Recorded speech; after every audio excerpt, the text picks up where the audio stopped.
Hola, muy buenas tardes. Gracias por escoger la mesa redonda para informarse a esta hora. Hoy lunes, comenzando la semana, le informaremos sobre 3 sucesos que han marcado el pulso mediático este fin de semana. Comenzaremos en nuestra parte del mundo. Costa Rica y El Salvador vivieron elecciones presidenciales, pero no hay ganadores definitivos, irán a segunda vuelta. ¿Qué significa esto? ¿Cómo es la tendencia política? ¿Qué significa además en el contexto de América Latina? Sobre eso estaremos conversando. En un segundo momento, la situación en Ucrania, una guerra en el hielo a menos 20 grados bajo cero. Están discutiéndose en ese país los futuros económicos y políticos de Ucrania. Con especialistas sobre ambos temas estaremos conversando. También el periodista Reinaldo Taladrí tiene preparada la esquina sobre la Serie del Caribe y un asunto que tiene que ver con la delegación de Cuba. Para la novedad, la ampliación, el análisis, quédese con nosotros durante la próxima hora. Hoy en la mesa redonda. 2 países centroamericanos concurren este domingo a las urnas para elegir a sus gobiernos. El exguerrillero Salvador Sánchez Cerén se perfila como ganador de las elecciones presidenciales del domingo en El Salvador. En la Plaza Maiden de Kiev se está librando una batalla política. Avances de alguno de lo que estaremos viendo, de algunos de los trabajos que estaremos viendo esta tarde, pero comenzamos como es habitual con la noticia del día, que hoy tiene que ver con las conclusiones de la primera ronda de conversaciones de paz con respecto a Siria, Ginebra II, sin resultados, independientemente de los esfuerzos de Naciones Unidas, de Rusia, de Estados Unidos y de las delegaciones sirias. No ha habido consenso en los temas más importantes. Veamos la historia.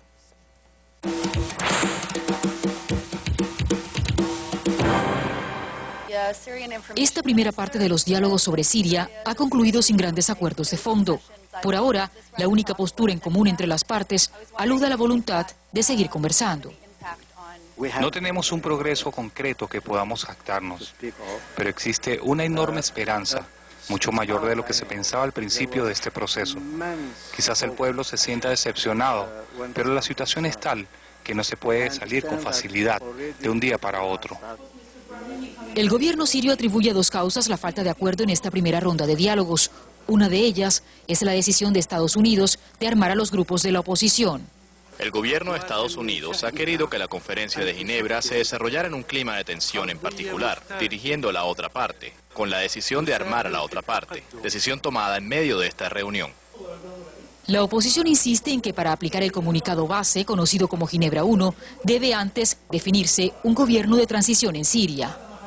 Nuestra postura es que el órgano transicional del gobierno es el organismo perfecto para tratar todos los puntos planteados, ya que este órgano permitirá implementar los distintos puntos del comunicado de Ginebra I.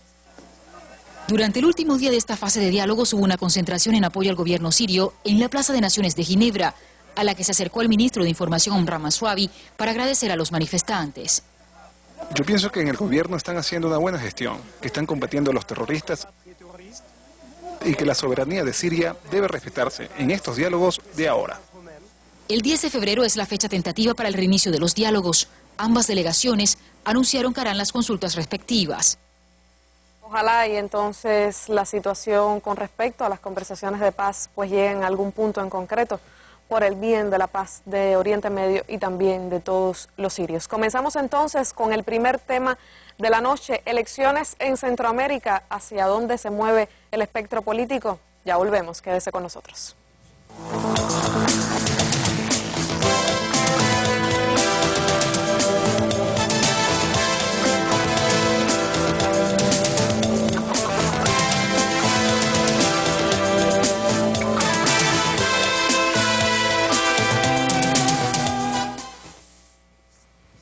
Y para analizar sobre el tema le doy las buenas tardes y las gracias por estar aquí al colega y amigo Sergio Alejandro Gómez Gallo, jefe de la página de internacionales del diario Granma, un conocedor de los temas de Centroamérica, un joven periodista que nos permitirá comprender la situación que está viviendo Centroamérica en este momento. Pero antes de comenzar el diálogo con Sergio, les propongo ver un resumen de lo que ha sucedido en estos 2 países que coincidentemente vivieron elecciones ayer domingo. Dos países centroamericanos concurren este domingo a las urnas para elegir a sus gobiernos. Costa Rica y El Salvador tienen en común más que su cercanía física. Ambos países viven una fuerte polarización entre la izquierda y la derecha. La pugna estará apretada en los dos, con segunda vuelta en el horizonte. El auge de la izquierda en América Latina podría verse reforzado con un triunfo del Frente Amplio que sería histórico en Costa Rica y con la reelección de la exguerrilla del FMLN en El Salvador. Pobreza y pandillas son los principales ítems de la campaña en El Salvador. El Frente Farabundo Martí para la Liberación Nacional, que llegó al poder en 2009 de la mano de Mauricio Funes, va ahora a los comicios con el excomandante guerrillero y actual vicepresidente Salvador Sánchez Cerén, prometiendo programas sociales. Su rival Norman Quijano, alcalde de la capital, apuesta a su oferta de mano dura contra las pandillas para devolver a la derecha el poder que ostentó durante 2 décadas. En Costa Rica, por primera vez, la izquierda tiene opción de triunfo. El joven diputado y ecologista José María Villalta, del Frente Amplio, figura entre los favoritos junto con el exalcalde capitalino Johnny Araya, del gobernante Partido Liberación Nacional de derecha. Reconocida por su estabilidad democrática y social que contrasta con sus vecinos centroamericanos, Costa Rica fue el primer país de América Latina que creció en desigualdad en 2013. También se ha visto azotada por recientes escándalos de corrupción. Aunque son izquierdas diferentes, un triunfo en Costa Rica y en El Salvador reforzaría la influencia de esa corriente que con matices gobierna en la mayoría de América Latina. También podría equilibrar la balanza en Centroamérica, con gobiernos de derecha en Guatemala, Honduras y Panamá y de izquierda en Nicaragua. Bueno, Villalta se ha quedado fuera de la competencia y finalmente la derecha y una centroizquierda, Sergio, que habría que analizar hasta qué punto es centroizquierda, se ha quedado en la competencia. ¿Quiénes van a esta segunda vuelta? ¿Quiénes tienen posibilidades de ganar? Bueno, tú referías centroizquierda. Realmente no existe una claridad para hablar de matices ideológicos así crudos con los conceptos que utilizamos para referirnos a otras regiones.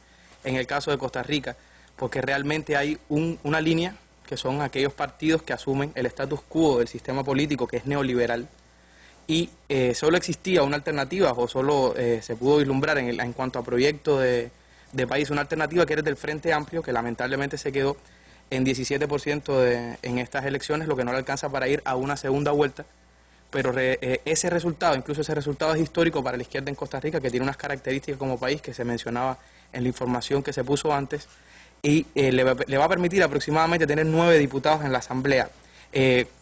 Tengamos en cuenta que el candidato Villalta, que representa a Frente Amplio, era el único diputado que tenía ese partido en la Asamblea costarricense y ahora tendrá 9, y que además tiene ahora es una tercera fuerza política en la izquierda costarricense, lo cual sienta un camino muy importante. Los dos que quedaron, Guillermo Solís, increíblemente en primer lugar, no se esperaba, no era eso lo que decían los sondeos de opinión. Guillermo Solís representa a un partido que se llama Acción Ciudadana, que es un partido escindido del Partido de Liberación Nacional, que es el oficialista, el que lleva 2 mandatos consecutivos en este momento en el poder, y ese partido escindido fue el que quedó en primer lugar en las intenciones de voto, y contra Liberación Nacional, con el candidato, contra Johnny Araya, es con el que se disputará la segunda ronda. Johnny Araya sería el candidato oficialista. Digamos que sí, que es el que representa más claramente los intereses del partido que está hoy en el poder, porque es su candidato, pero que quería hacerte la salvedad, Cristina, de que no existe aquí una gran diferencia de matiz ni ideológico, ni político, ni programático entre ambos partidos. Es decir, Acción Ciudadana, si acaso, como te decía, el propio Guillermo Solís participó mucho tiempo de Liberación Nacional, es decir, forma parte de las filas del partido. Quizás lo que se vislumbra aquí, Cristina, y es el análisis que quisiera hacer, es que los costarricenses le dieron un voto de castigo a las problemáticas que ha mantenido el país, sobre todo el tema de la desigualdad y el tema del crecimiento de la pobreza en un país que durante muchas décadas tuvo algunos indicadores sociales para mostrar, sobre todo en comparación con sus pares centroamericanos. Y los costarricenses dieron un voto de castigo a Liberación Nacional. ¿Pero por qué opción se decantaron? Pues quizás por la que más se parecía a Liberación Nacional, sin ser ellos los que asuman el poder. ¿Quién gana en segunda vuelta? Bueno, eso es como te decía, están decidiendo entre 2 cosas que se parecen. Habría que ver cuánto influye, lo que decía, el tema de la desigualdad, la pobreza. Programáticamente es muy difícil diferenciarlo. Obtuvieron 30 y 30, no me arriesgo a dar una opinión de quién podría ganar, pero quien quiera que sea que gane, se va a parecer mucho a la Costa Rica que hemos tenido hasta ahora y que tiene una importancia añadida regionalmente, que es que asume la presidencia de la CELAC. Su país es presidente pro tempore actualmente, y la presidenta Laura Chinchilla, que pertenece a Liberación Nacional, aquí en La Habana aclaró que es una política de Estado, que quien quiera que sea su sucesor va a asumir la responsabilidad que eso tiene con la integración latinoamericana. Bueno, y retos importantes tiene quien quiera que gane en Costa Rica. Como veíamos, es un país que está viviendo pues contextos bien complicados, y por tanto también quien asuma la presidencia tendrá que verlos. Veamos más información sobre lo que sucedió en ese país ayer. Costa Rica irá a segunda vuelta tras las elecciones de este domingo. Johnny Araya, del partido de derecha en el poder, y el historiador Luis Guillermo Solís, de centro, disputarán el 6 de abril la presidencia. Ninguno logró el mínimo de 40% de los votos válidos. La sorpresa de los comicios fue que la izquierda, que partía como favorita, salió derrotada.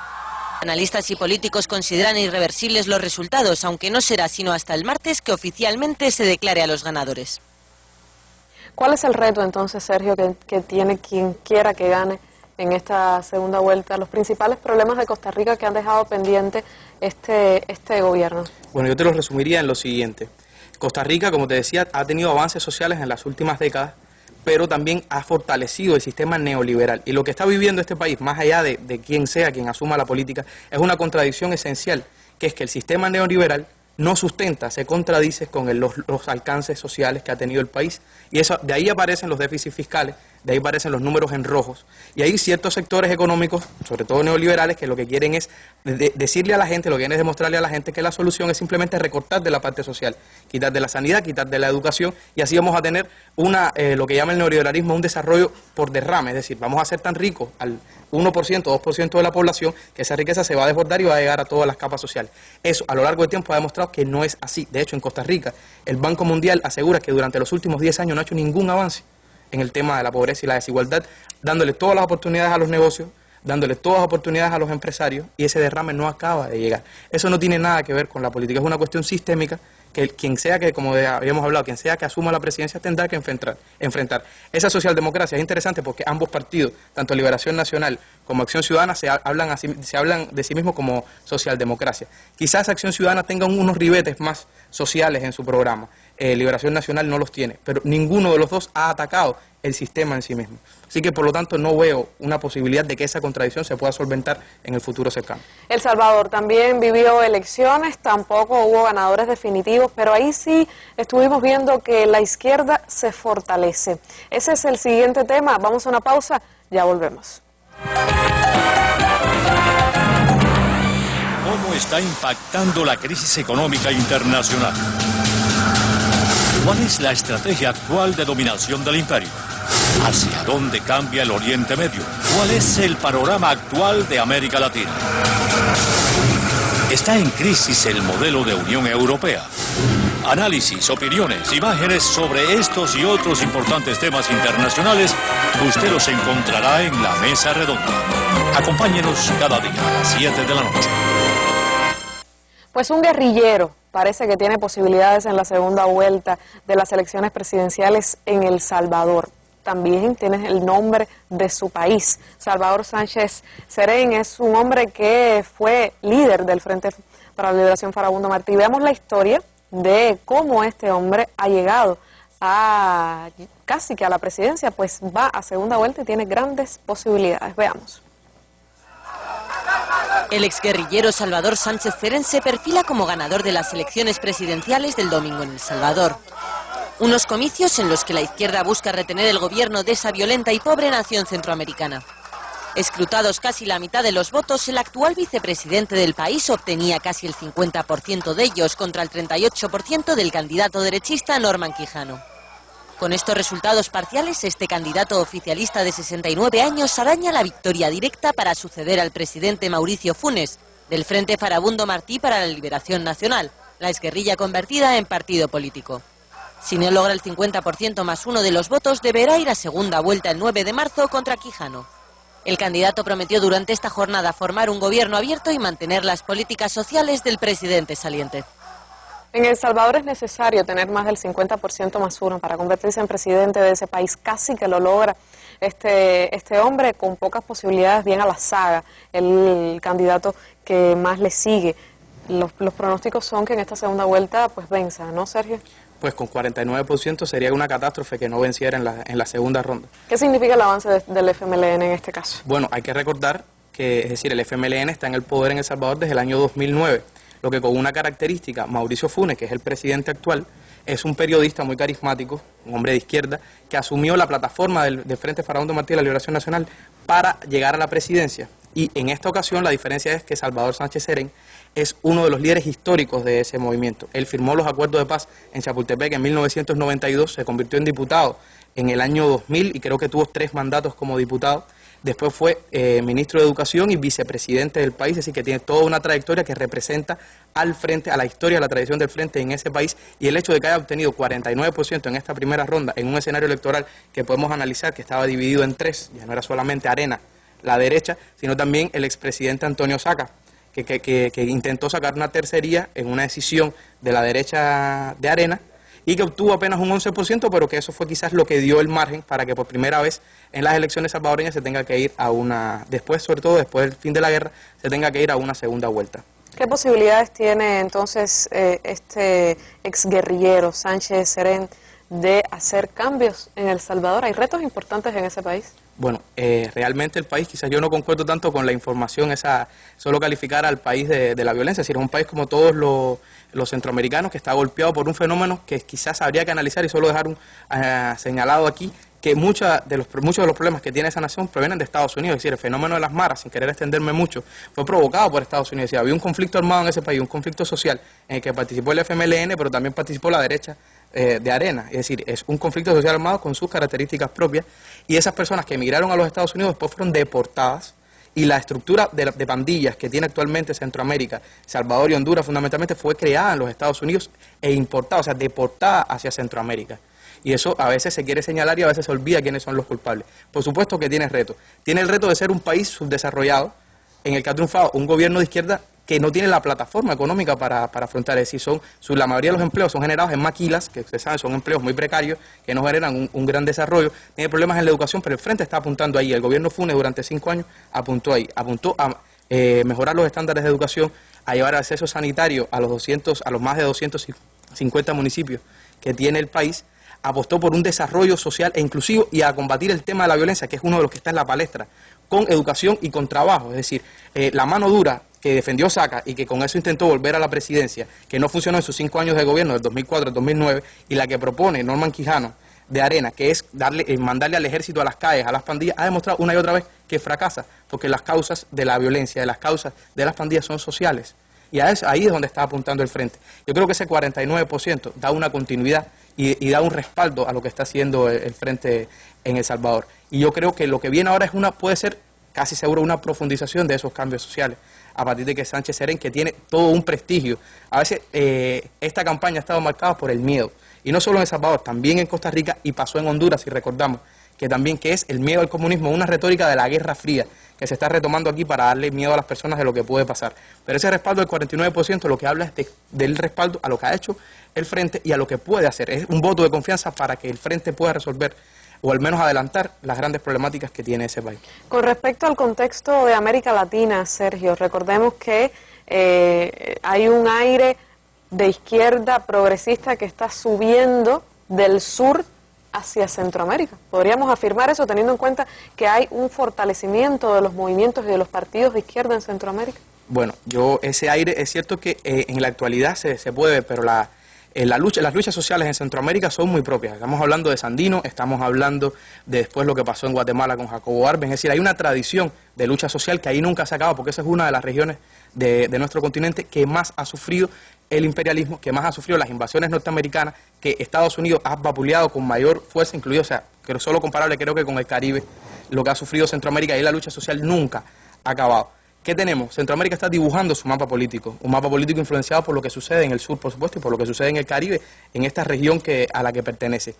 Y la izquierda está avanzando. Yo creo que si algo se puede sacar de este nuevo escenario político es que hay un avance de la izquierda, tiene que luchar contra muchas fuerzas en contra, tiene que luchar contra la política del miedo, que quienes la están haciendo, pues el asesor de Norman Quijano es nada más y nada menos que JJ Rendón, el venezolano, buscado por la Interpol, y que tiene todo un historial delictivo, y eso se está creando, eso es creado, la tendencia al miedo, a que la gente no dé su voto por lo que realmente debería mejorar su situación, sino por el miedo a lo que puede pasar, y a eso es a lo que están apostando. Pero la derecha está retrocediendo y la izquierda está avanzando. Lo vimos con el Frente, lo vimos con Libre en Honduras.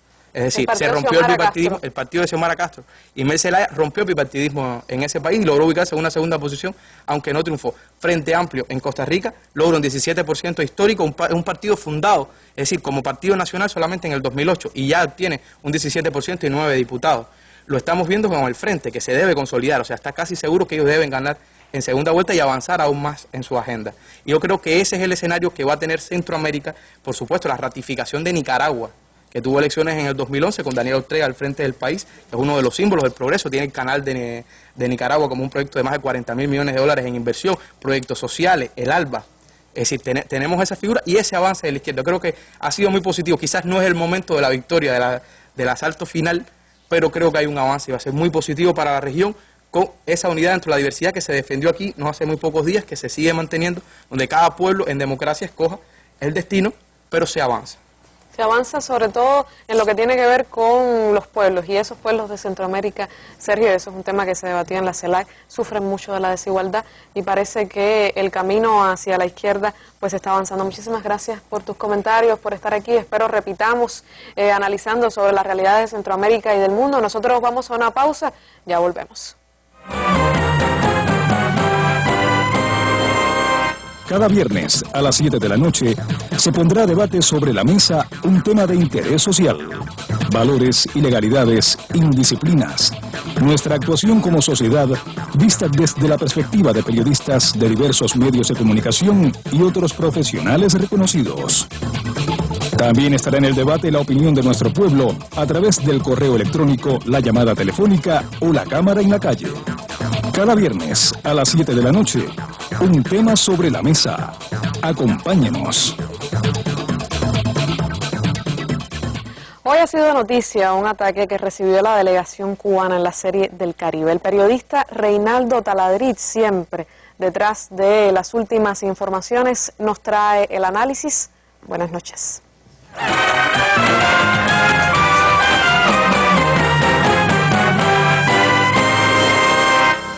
Efectivamente, estamos en la esquina y como ven a mi espalda, vamos a hablar de la Serie del Caribe, pero de una manera que quizás no sea la que algunos esperan. Yo soy de los convencidos que todo fenómeno en la vida, cualquiera, personal, humano, social, de todo tipo, tiene muchos componentes. No creo en los fenómenos absolutos y únicos. Y la Serie del Caribe no es una excepción. La Serie del Caribe tiene componentes deportivos, tiene componentes económicos, tiene componentes sociales, tiene componentes históricos y tiene componentes políticos. Por supuesto, las derrotas de Cuba tienen al país entero hablando. Y eso es bueno, hay pasión, la gente siente el béisbol cubano como parte de su patrimonio, le gusta defenderlo, critican, son vehementes, debe haber una especie, yo calculo que debe haber cerca de 11 millones de opiniones, soluciones totales, absolutas, mágicas, intermedias, mezcladas, de todo tipo. Y repito, qué bueno que hay ese nivel de participación y ese sentido de pertenencia. Pero le decía que todo fenómeno tiene muchas aristas y la Serie del Caribe no es única. Yo he escuchado muchas veces, y quiero hoy un poco compartir estas ideas con ustedes, intercambiar, pensar de conjunto. Yo he escuchado muchas veces esta frase, e incluso la he leído en sitios digitales. La política no se debe mezclar con el deporte. Usted la ha escuchado, ¿verdad? Bueno, yo también. Y de eso un poco quiero hablar hoy. Tomen esta frase, recuerden lo que le han dicho, y vamos entonces a recordar también qué pasó el domingo en Isla Margarita después de inaugurada la Serie del Caribe. Vamos a guiarnos primero por un comunicado del Ministerio de Turismo de Venezuela. Vamos a verlo en pantalla. Esta es una nota de prensa del Ministerio de Turismo de Venezuela. Un grupo fascista que buscaba sabotear la Serie del Caribe al dirigirse al Hotel Venetur, ahí en Isla Margarita, a protestar por la presencia del equipo de béisbol cubano de Villa Clara. Y durante el hecho también se le causó daños menores a la infraestructura y a varios vehículos al arrojar objetos contundentes. Eso quiere decir que tiraron cabillas, rompieron cristales, viraron carros, dijeron insultos, proliferaron los insultos, personales, las malas palabras, etcétera, de un grupo de unos 100 fascistas de la derecha venezolana que se presentaron en el hotel donde estaba el equipo de Villa Clara. Ahí está el hotel. Fueron hasta allí, rompieron las vidrieras, tiraron los carros, etcétera. Eso fue el domingo, por supuesto, no fue de noche, fue antes que ocurriera el juego. En horas de la mañana tarde, el presidente Nicolás Maduro se refirió al hecho. Vamos a ver qué dijo Nicolás Maduro en un acto político en Caracas. Esto es muy grave. El día de hoy, un grupo de un partido de derecha en Margarita intentó agredir físicamente en el Hotel Venetur a la selección de béisbol de Cuba que participa en la Serie de Béisbol del Caribe. Los agresores han sido detenidos y serán presentados a los tribunales.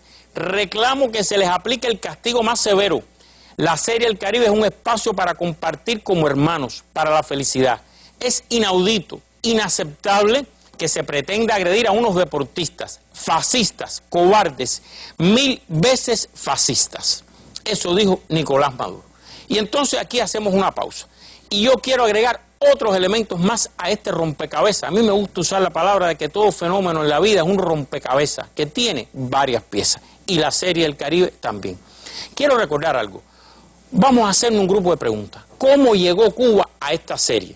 Bueno, este es un tema curioso.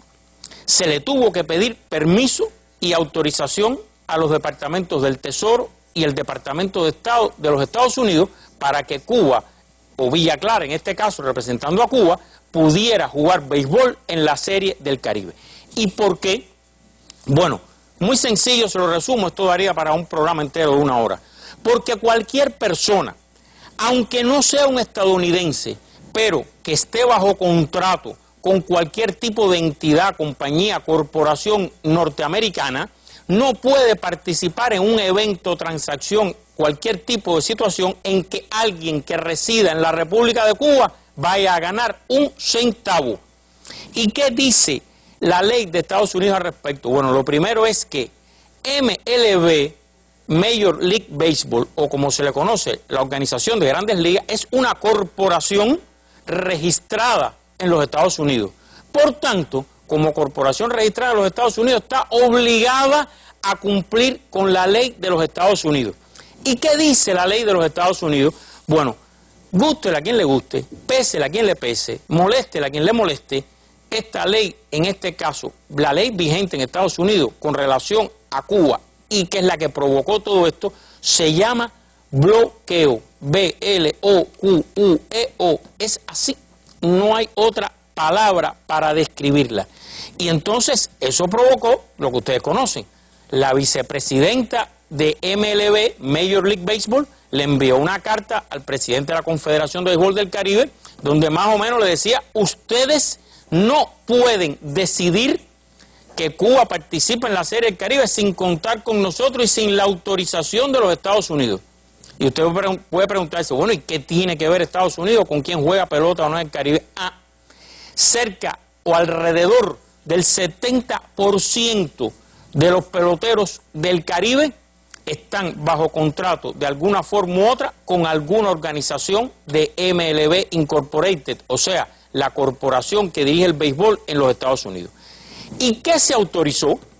Bueno, después de varias reuniones y un largo proceso de análisis, los departamentos de Estado de Estados Unidos y del Tesoro de los Estados Unidos autorizaron, ahí está, que Cuba puede jugar en la Serie del Caribe solamente si renuncia a recibir el % de las ganancias que le corresponde legítimamente de lo que deja esta serie.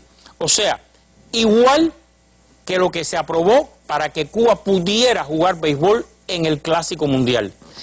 ¿Y qué ha pasado? Vamos a ver en pantalla muy breve.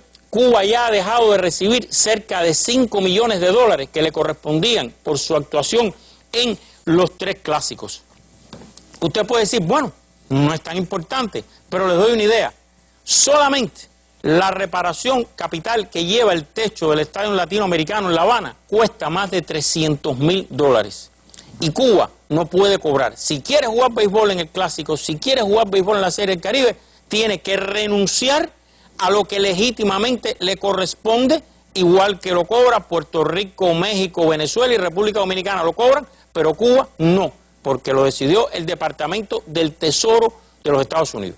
Le pregunté a un directivo del INDER sobre este tema. Me dijo que sí, que ellos estaban muy conscientes de esta situación, pero que la posición de Cuba era no renunciar a ningún espacio que legítimamente le corresponda a Cuba y participar a pesar de que se sabe que se está participando de manera discriminada. Entonces, voy a terminar y quiero compartir con ustedes algunas preguntas para que pensemos de conjunto. ¿Creen ustedes que es correcto, que es justo, que sea en Washington donde se decida quién puede jugar béisbol o no puede jugar béisbol en el Caribe? Y eso es válido no solo para los cubanos, sino que ellos autorizan también qué venezolano puede jugar. Averigüen por qué Miguel Sandoval no está jugando con los Navegantes de Magallanes. Se lo prohibieron los Gigantes de San Francisco y así unos cuantos más. ¿Es justo? Les hago otra pregunta para pensar de conjunto. ¿Es justo, creen ustedes que es correcto o no, que Cuba tenga que renunciar a lo que legítimamente le corresponde, a diferencia del resto de los países que, por ejemplo, al Clásico Mundial, Sudáfrica cobra por el Clásico? ¿Es justo que Sudáfrica reciba y Cuba no reciba lo que además legítimamente le corresponde? Es un derecho, no es nada especial, no se trata de cuánto dinero es más o menos, sino lo que le corresponde legítimamente. Y ahora quiero hacer otra pregunta. ¿Esto es mezclar la política con el deporte? Lo que pasó ayer en el hotel en Margarita, este asalto al hotel, ¿eso es mezclar la política o eso no es mezclar la política? Se debe aquellos que dicen que no se debe mezclar la política, ¿criticarían esto? ¿Critican esto? ¿Van a criticar esta mezcla? ¿Creen ustedes que se debe criticar? ¿Creen ustedes que esto es mezclar o que no es mezclar? Y me pregunto también, ya un poco entre nosotros, ¿no debe o no? A lo mejor no. Yo los dejo para que ustedes se hagan su propia respuesta. Con la misma legitimidad, repito, legitimidad y vehemencia con que se critica el béisbol en Cuba, a las autoridades deportivas, al béisbol, ¿creen ustedes que estas cosas no se deben criticar? ¿O piensan que no se deben criticar? ¿O que sí se deben criticar? ¿Esto es mezcla de deporte con política, repito, o no? Son un grupo de preguntas que también forman parte de la Serie del Caribe. Todo lo que está pasando, todo el choqueo que ha ocurrido, los múltiples debates, creo que este también debe ser una piececita, una sola de muchas del rompecabezas que ha sido esta Serie del Caribe. Así que quería complementar desde esta esquina hoy todo lo que está ocurriendo con esta pieza de rompecabezas, con estas preguntas. ¿Para qué? Para que, como siempre les pido, al final saque usted sus propias conclusiones. Y ahora regreso a la mesa.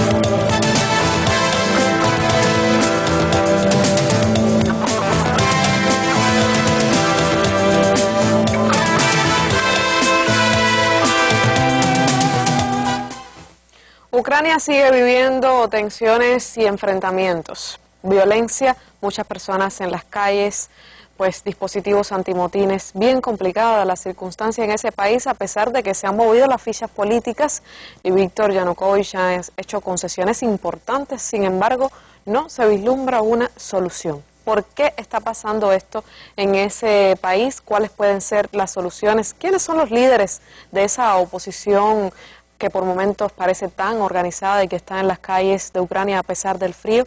Para intentar responder estas preguntas, comprender mejor la realidad política social de ese país, tenemos con nosotros a nuestra especialista habitual en los temas de Europa, Elsa Claro. Gracias por estar aquí. Muchas gracias, analista de temas internacionales y especialista en Europa. Pero antes de preguntarle cuál es su opinión sobre el tema, les propongo un trabajo, una historia que nos ha preparado el periodista Javier Ortiz sobre este tema. Escuchemos. En la Plaza Maiden de Kiev se está librando una batalla política que terminará dando nacimiento al próximo capítulo de la historia de Ucrania. Ese futuro solo puede dirigirse en una de dos direcciones, hacia la integración con la Unión Europea o hacia una alianza más fuerte con Rusia.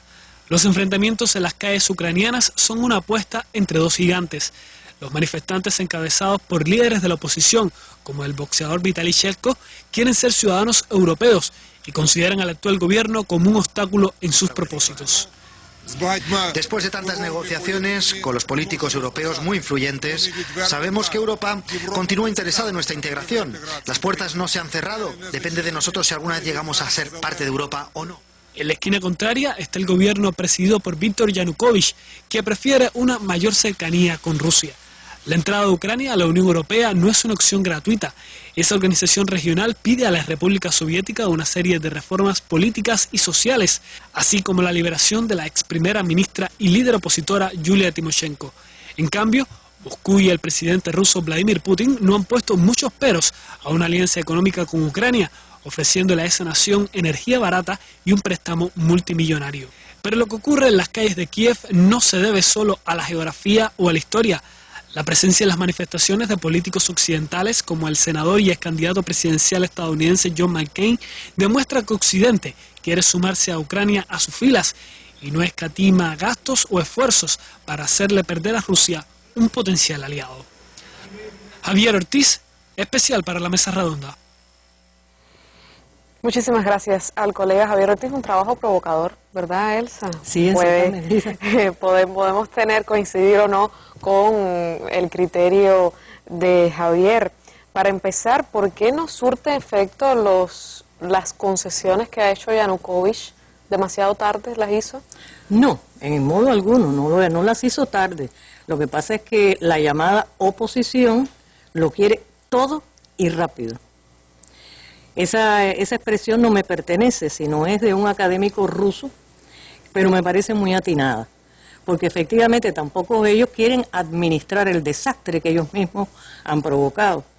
Eso es muy difícil, porque por ejemplo cuando Yanukovych les ofrece el puesto de primer ministro y de segundo, o sea, los dos principales puestos después del presidente, se lo propone a dos de los llamados opositores o de los opositores visibles de este conflicto, ellos no quieren integrarse a este gobierno tanto porque no están de acuerdo con el presidente y el sistema es presidencial, es decir, el presidente tiene mayores facultades que el Consejo de Ministros, al revés en otros lugares, en la propia Ucrania con anterioridad también fue así, había más potestades al resto del aparato, el aparato ejecutivo y menos para el presidente. Pero bien, repito, al ser presidencialista, ellos siempre quedarían en segundo lugar. Y lo que quieren es dirigir el asunto.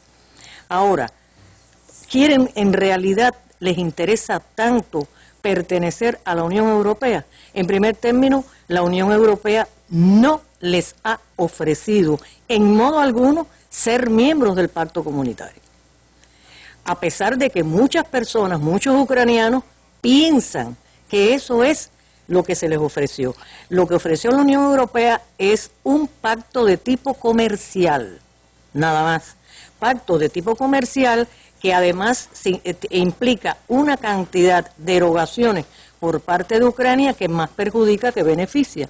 ¿Cuáles serían? Por ejemplo, en este momento Ucrania está pasando por una situación económica seria. En primer término porque le debe mucho dinero al Fondo Monetario Internacional. Y tiene que pagar los intereses ahora ya este año. Intereses cuantiosos, son miles de millones, no son 2 o 3 centavos, son miles de millones los que debe. Entonces, ¿qué le ofrece Europa? Una cantidad, pero no para satisfacer esas necesidades corrientes de la ciudadanía, ni del propio gobierno, pagar salarios, atender lo que le corresponde al Estado. No, eso se lo ofrece para que sea invertido en la transformación de los estándares industriales de todas las empresas que hay en Ucrania, adecuarlos a los europeos. De eso se trata, o sea, que en la práctica lo que van es a perder, porque ya en este momento han quebrado una cantidad de pequeñas y medianas empresas. Recordemos que estamos hablando de un país capitalista, porque a veces a la gente se le olvida eso. Estamos hablando de países capitalistas, sea Ucrania, sea Rusia o sea cualquiera de la Unión Europea.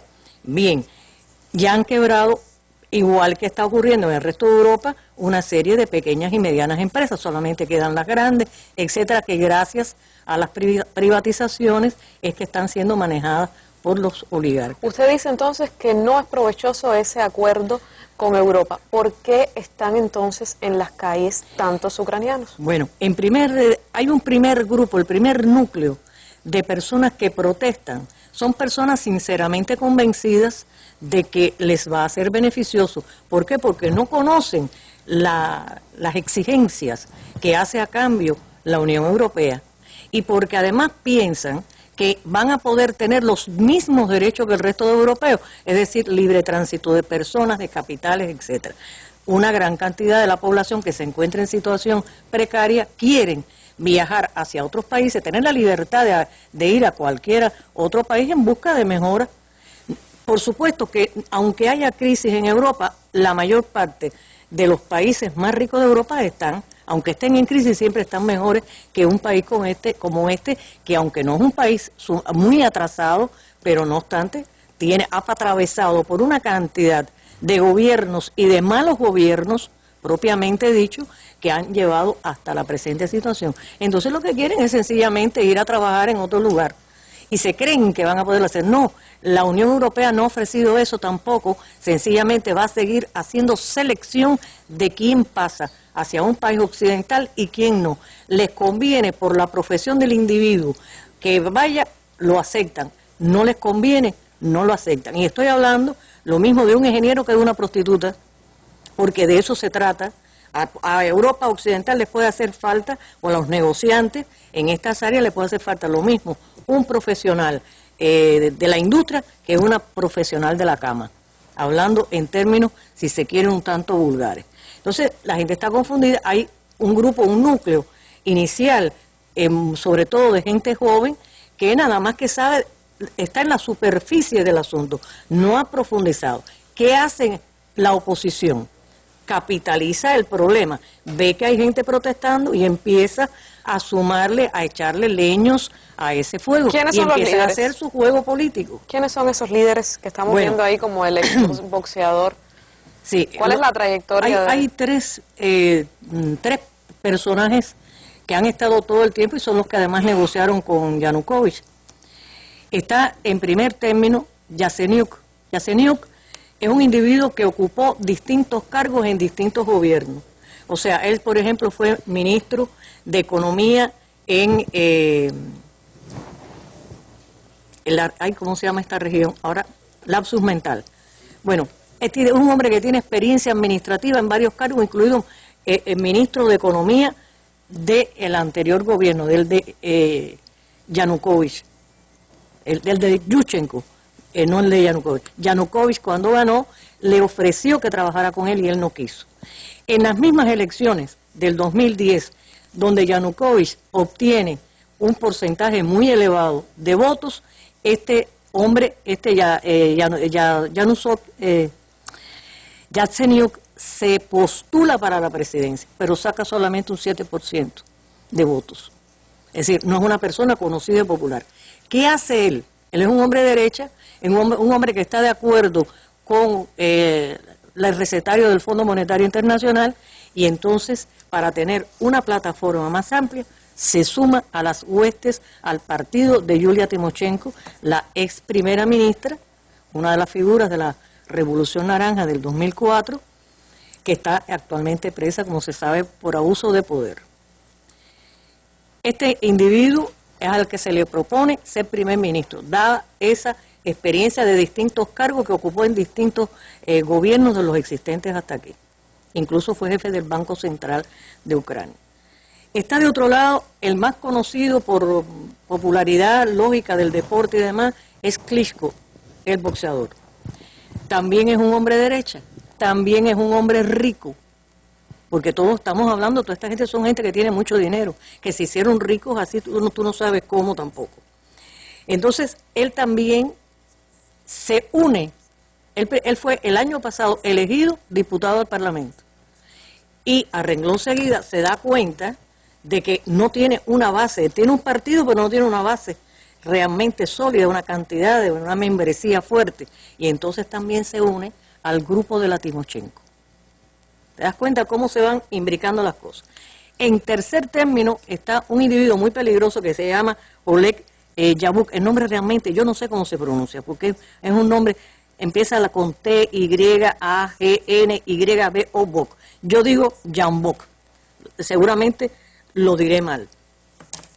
Este Jambok es un personaje sumamente peligroso porque preside un partido neofascista, aunque, por supuesto que no se llaman ni admiten que sean neofascistas, pero en realidad ya ellos vienen actuando no tan recientemente como Klitschko, sino de mucho antes. Son antisemitas, homofóbicos, antirrusos,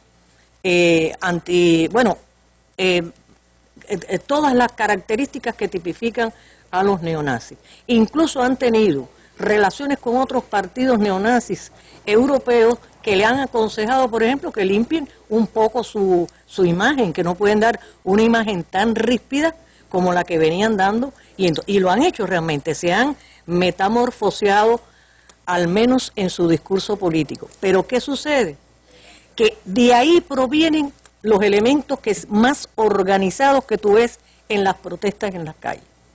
Son esos individuos que están enmascarados, que tienen los cócteles Molotov, las bombas incendiarias atacando a la policía.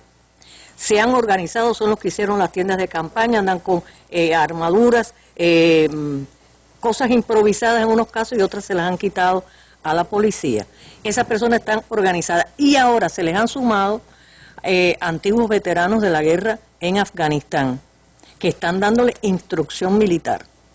Esta gente están copando la simpatía de gran parte de los ciudadanos. ¿Por qué? Porque en medio de todo esto, por ejemplo, los tres personajes estos que anteriormente, yo estuve, sobre todo Klitschko y Yatsenyuk, son personas proclives a dialogar, proclives a llegar a algún tipo de arreglo, aunque lo que prefieren es sencillamente el todo o nada.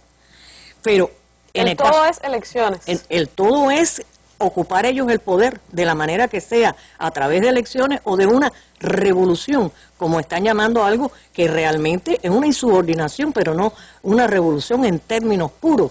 Está a punto de una guerra civil Ucrania, ¿y quién dice que hay una guerra como civil? No, tranquilamente puede ocurrir, porque a todas estas, ¿qué ocurre? Lo que estamos viendo está sucediendo sobre todo en una parte de Kiev, no en toda la capital, una capital grande, por supuesto. Ella está, y en algunas áreas localizadas donde la gente, estos neofascistas, han estado promoviendo, por ejemplo, allanando los locales de X partidos, sobre todo los partidos de gobierno, de las alcaldías y cosas por el estilo. Y claro, siempre hay alguien que se une.